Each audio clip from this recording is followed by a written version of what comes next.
Hello, friends. This is the Grow Podcast, and I'm Wendy Jo, and this is Ashley. Hey, Wendy, how's everything going today? It's going pretty well. We're on a schedule today. Yeah, It always schedule. it feels so constraining, but we need schedules so we can get things accomplished, and sometimes it's good to remember that schedules can be helpful. Yeah, that's true. As much as I want to resist schedules, you're right. Right. Well, today's topic is really interesting and provocative. We're going to talk about AI and spirituality, Yeah. which I think many people are saying they don't go together at all. What are your thoughts about it? That was my initial thought until I met our guest. And because we connect on the spiritual front, and then we also connect in other ways, other interests as well. But when she pulled all of it together and applied it to her world, which is technology and AI, I was like, wow, this is fascinating. Hmm. Yeah, I've read and listened to what people who are not proponents of AI have to say about it, Yeah. and yet I am already using AI to as a tool to help me with my writing, to look up topics and gain more insight and information. So I think it can be really useful. Is it spiritual? Well, I'm not sure. I mean, I think spirituality requires some, your mind, like some humanness. Yeah. So I don't know. What are your thoughts about that? So one of the things that like kind of gelled us together, I've always said this, is that, with the invention of AI is something that processes just like our brains process. But the thing that differentiates us from this machine or this technology is our spirituality. And so that's why I've always prioritized it, because I feel like we're going into an age where it's more important to be spiritually tapped in, because now we have all these tools that can support the processing power that once made us superior. Mhm. So yeah, I don't know. I don't know. It's just so interesting, but I have always thought that. Yeah, yeah, I agree. And I've also seen many artists very concerned about artificial intelligence. Is this going to replace? Because AI can create visual art, written word, all of that. Where is the human touch in all of that? And I can understand their concern, but I think, like with every new technology that comes along, we have to kind of adjust to it and think about it and figure out how it will enhance our world, because time marches on, technology is going to keep marching on with it. And Yeah. we can either be left behind and with our concerns, or figure out how to make it work. Yeah, for sure. And I don't think we're being given a choice in it either. So I think AI is just here. And I think we're in a place where we just need to accept that it's here and use it the best way that we can. Otherwise, to your point, people will get left behind. Right, right. And I don't, maybe I'm naive, but I just can't imagine that it will completely replace what the human mind is capable of. I have a lot of faith in humanity, and I think that our minds are infinite, Mhm. so maybe consider that and how the AI can be an adjunct to that. Coming up next is my interview with Fatima. I thought I'd take a moment and type in AI and spirituality into ChatGPT because it is such a complex topic. I love it though that ChatGPT pointed out that AI really lacks consciousness and self-awareness, and so spiritual experiences will always be a human concept. AI certainly can influence spirituality in different ways, such as analyzing religious texts or even creating artwork that is spiritual in nature. But AI operates within the realm of logic and data, and spirituality is far more than that. So I think we need to put our fears aside and keep moving forward. Hey there, friends. Wendy Jo from the Grow podcast. I am super excited today because I am introducing you to Synergy Skinworks, your trusted source for medicinal cannabis patches. That's right, a transdermal system for cannabis medicine. And it doesn't matter where you place it on your body because the medicine goes where the blood flows. It's 97% bioavailable in this form, and the patch won't move if you sweat or get it wet. They are available in all 38 dispensaries in Arkansas and also in Oregon and Montana, and I just know they're going to be available all across the country because it is brilliant. As a patient, I find them to be discreet, easy to use, and I can place it and forget about it for 24 hours. As a health professional, I love it that patients can give their lungs a break. If you'd like, you can learn more at synergyskinworks.com. And I've got my patch on. Peace out. Today, we're going to talk about artificial intelligence and spirituality. And I'm really excited to have this conversation because, first of all, I did not even realize that AI and spirituality went together until I met you. And so I want to introduce everybody to my guest. Her name is Fatima, and I'll allow her to introduce herself first, and then we'll get right into it. Hello, everyone. Yes, as Ashley said, my name is Fatima Edwards. I'm so happy to be here. And yeah, thank you, Ashley, for the opportunity. You just get me out of my comfort zone and get these conversations to the world. I love it. I love it. And a little brief introduction about me and why I am ready to have this conversation today. I worked within technology for the past 4 years, but my, degree is in biology and chemistry. And so when I kind of made this shift into the real world after graduation, technology found me, right? I did not go seek technology. Technology found me, and I was good at it, but I realized the dangers of it. I realized how technology could be used in ways that were super precise and super critical, super dangerous, but also very helpful. And I had to go into do some digging, right? I had to go in and do some self-awareness work and realize what field I was in and how to not compromise my morals. And that's what led me to the connections in my brain of how technology, especially artificial intelligence, and even beyond that, how that relates to spirituality. Yeah, that's super interesting. And so I guess, can you give us a umbrella statement of the connection of artificial intelligence? Is that possible? I can give you an analogy. Okay. Yes, the analogy that I use is artificial intelligence is the sword to your samurai, right? So what is the samurai without his sword? What is the sword, especially what is the sword without the samurai? Yeah. And because artificial intelligence can be the sharpest sword you have in your toolbox, if you don't know how to wield that sword, you will cut yourself, right? Or maybe the people around you in your near vicinity while you are learning how to wield this sword.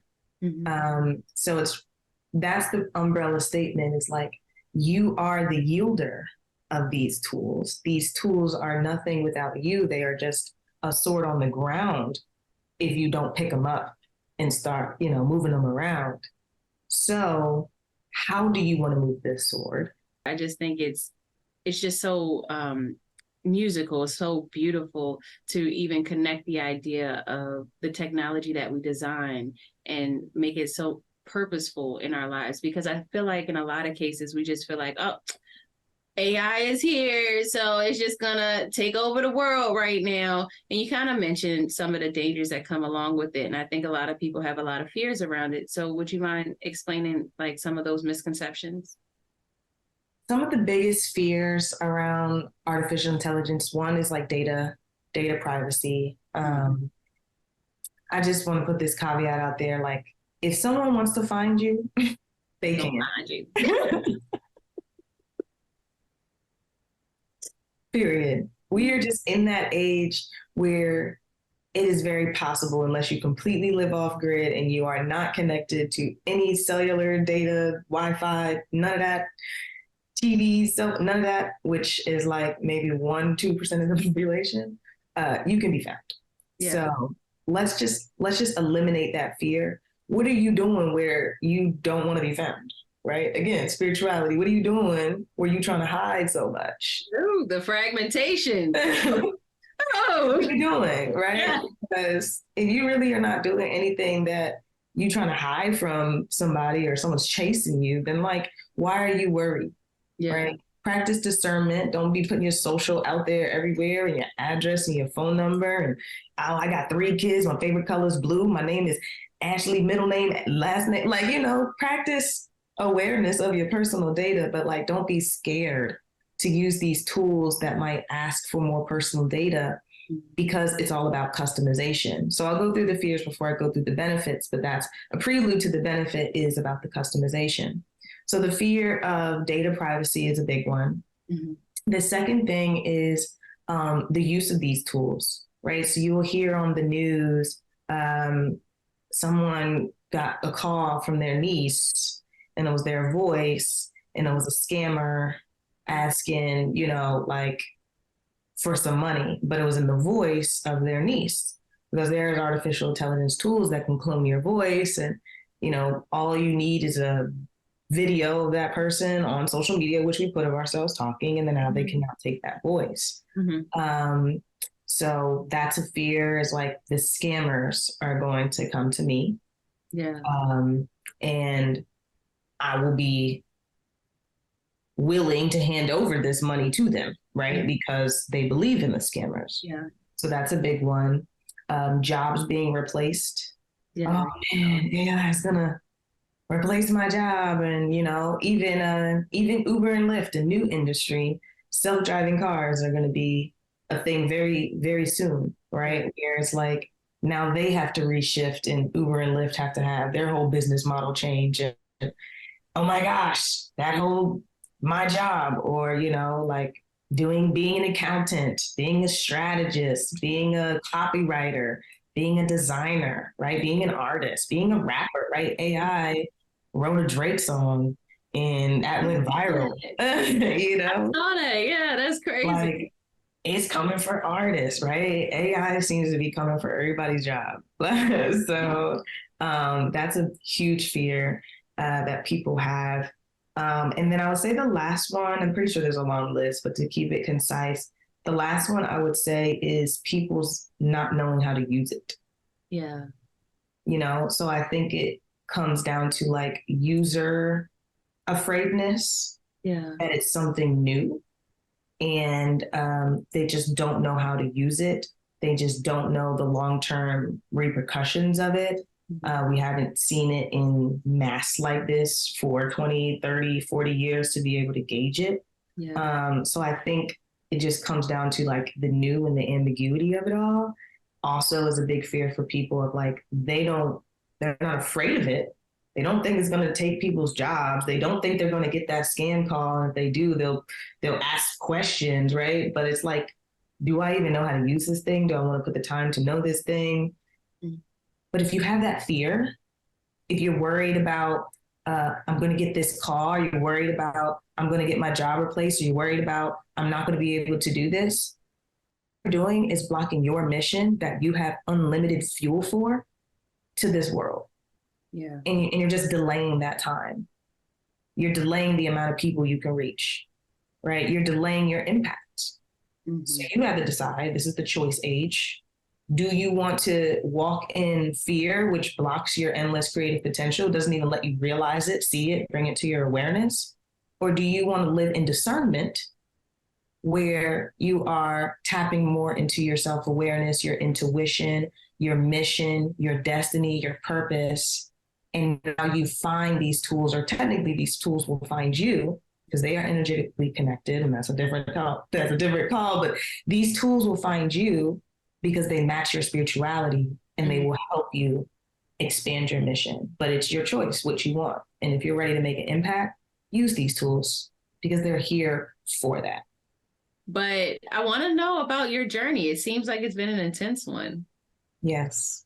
My spiritual journey. So I would like to, paint the story. So follow me. Okay. Because I don't want to be scattered. Well, I'm gonna tell it in a way. But I would say it started in 2019 when I graduated college. So I'm from Delaware. I am from a very small town. All my family lives in Delaware, Maryland. Never really moved away at all. So when I graduated college, mind you, the first breakdown I had, I would say in your spiritual journey, you have some few strategic breakdowns that lead to like significant breakthroughs. So the first breakdown was when I was like, oh no, I am not going to medical school. So this was in college because of the chemicals and the pharmaceutical medicine. And I took pharmacology and I was like, okay, I knew this stuff was poison, but I didn't realize how brainwashed the people teaching this information are. Like we couldn't talk about plants. We couldn't talk about none of that. And that's a different topic we can go into, but the brainwash behind pharmaceutical educators and pharmaceutical, providers is what really made my spiritual awareness go off. But the breakdown didn't come until I graduated and now to Atlanta, Georgia. I'm working at this company called Deloitte. Didn't even know how to pronounce it. Never heard of it. I'm coming in as a technology consultant, with something called SAP. What is that? SAP? I don't know. And so it was all this newness. My brain basically like went into overload. Overload, I like to call it depression. Okay. Why I use the word overload is some people have depression where like they don't want to think about anything and they're trying to escape reality. I was like all in too much, where my brain was like trying to figure out everything. I had to figure out the how and the when and the where and the who and the what and like everything. Like it was so much going on in my mind that I wasn't able to slow my mind down. I wasn't able to take time to learn who is Fatima in this new journey. I was trying to figure everything out, that I didn't take a break and say like universe, God, Ra, Allah, all the names, like I trust you, infinite creator. I trust you. You have me here in this place because I trust you. It was none of that. It was no trust. It was no faith. It was me figuring everything out. That was not a good place to be in. It was a very tiring place to be in. So this led me to my research, right, in plant medicine and how I could create new ways of thinking within myself because I couldn't get the answers. Even though I was trying to figure everything out, the answers weren't coming. There was a lot of friction in my life. I really needed to get the answers. And so one big nugget in my spiritual journey was that the answers are all within. Everything you need is within you. And I really didn't understand that. I'm a scientist. I go everything back to science, and that didn't make sense to me. Everything is within me. So I started to research plants that helped with your cycle mental health, right? What plants actually help with mental health? Well, that led me to, the dream herbs, the blue lotuses and all them, but it led me to mushrooms, mainly, and, psychedelics. So I'm like, mushrooms? Like portobello mushrooms? Like, I mean, how mushrooms are we talking about? Not the portobello mushroom. No, what are we talking about here? and the psychedelic mushrooms. And of course, in the science community, the research for their effectiveness is it's like, well, now if you look at it, there's more research, but almost 8 years ago, when I first joined college as a freshman, you couldn't come in there as a biology student talking about no psychedelic mushrooms. Yeah. So I started digging into the science behind mushrooms. And before I go into the experience of them, because you can listen to people's experiences of psychedelics, and first I will tell you that it's different for everybody. Yes, for sure. Everybody's brain is different. Everybody's neurological different. Everybody needs something different from the plant. So I went into the science behind it. Mm-hmm. And what most people don't know is that mushrooms are like the brain of nature. Yes. Each mushroom that you see in the ground, knowing this is also why I stopped squishing mushrooms, but each mushroom in the ground has miles of something called mycelium underneath the ground, which allows plants to communicate with each other, mothers to communicate with daughter trees. If a plant has a parasite, it sends information into the mycelium network to now communicate to the neighboring plants. So I'm like, oh, okay. So like we are made from Mother Nature, and this is Mother Nature's brain. Yeah. So if I want to get close to the infinite, yeah, this is like the closest thing tangible to tap into the infinite energy, because like if we came from Mother Nature, this must be like if you got the deep dive into your grandma's brain. Yeah. Grandma got knowledge up in there, and if you get to just like jump into her brain for a second and pull out that information, that's what you get to do with mushrooms on a Mother Nature level. Like, whoa. So I started taking mushrooms January 2020. So I graduated college June 2019. And then I had like 6 months of my brain just going in circles. And then I was like, okay, I'm taking some mushrooms. Yeah. So January 2020 is when I started, and I went all in. I was like 5 dose. I'm doing it. I'm not, no microdosing over here. I'm going all in. We going all of it. Give me all of it. Give me it. Yes. And I started doing it bi-monthly, 5 gram doses. So like January and then March, and then May. And within 6 months, I had to slow down. Yes. I have gotten the answers that I need. I have realized that I have spirit guides, I have spirit team, I have ancestors. How do I view all of them differently, right? Like, who am I? And I would 100% recommend with a coach, with a guide, with somebody who has been through mushrooms and knows about them, and can walk you through what starts to happen in your life. Yeah. So you don't identify it as a bad trip. Yeah, for sure. And, and I don't think there is such thing as a bad trip, to be honest with you. I think it's just been served to you in the moment. That's the message. Yeah. So I really appreciate all of this insight. I think this was deeply powerful. I learned a few things too. I always do talking with you. So I'm wondering if people wanted to connect with you, how can they reach you? Absolutely. So you can, I got my personal, I got my business. So a little bit about my business. I am the CEO and founder of a company called Altruistic Incorporated. And we are like the professional problem solvers for the health and wellness industry. So we focus primarily on helping health and wellness businesses or professionals with their back end of their business. So if you need like a website or automations, right? You want to make money in your sleep. But a big thing is AI. Yeah. So we help health and wellness businesses leverage AI, strategize how they can use AI in their business, and implement, everyday tools down to scaling tools, down to whatever they need to do to build their toolbox to help them, 1, make money in their sleep, but 2, help them focus on what they do best, which is healing, right? We want to take that time away of you struggling with being overwhelmed with your business so you can focus more on healing. So you can find us at altholistic.org. So that's ALTOLISTIC.org. And then you can find any natural products that we make. So Altruistic not only helps health and wellness businesses, but we also build them.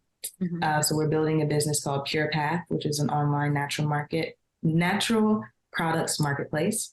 And you'll be able to find some natural products on there. So that's purepathcompany.com. I love it. Thank you so much for being here today. This was a really enlightening conversation. I appreciate you inviting me. I hear a lot of people scared of technology and especially fearful of artificial intelligence. And to be honest with you, I understand why. I mean, it feels like the technology is thinking for us. And I also know that fear is a low vibrational energy. So that makes me feel like maybe we shouldn't be fearful of the technology and maybe embrace it. The analogy that was shared with me, a samurai and a sword. The sword is only as powerful as the samurai who holds it. So yes, there's a lot of space for us to be fearful. Is there a space for us to evolve with the technology that's being presented to us? Now, more than ever, we need to be more in tune with ourselves so we can be higher vibrational samurais. Hey there, Wendy Jo, co-host of the Grow Podcast. Also, Wendy Edge, occupational therapist. And I wanted to tell you about my new business where I'm combining the principles of occupational therapy, coaching, and spirituality and wellness, of course. On the website, you'll see that I'm doing Osho Zen card readings, spiritual coaching, spirit paintings, and so much more. So if you want, check it out, edgecoachingandconsulting.com. Have you heard of the Cannabis Nursing School?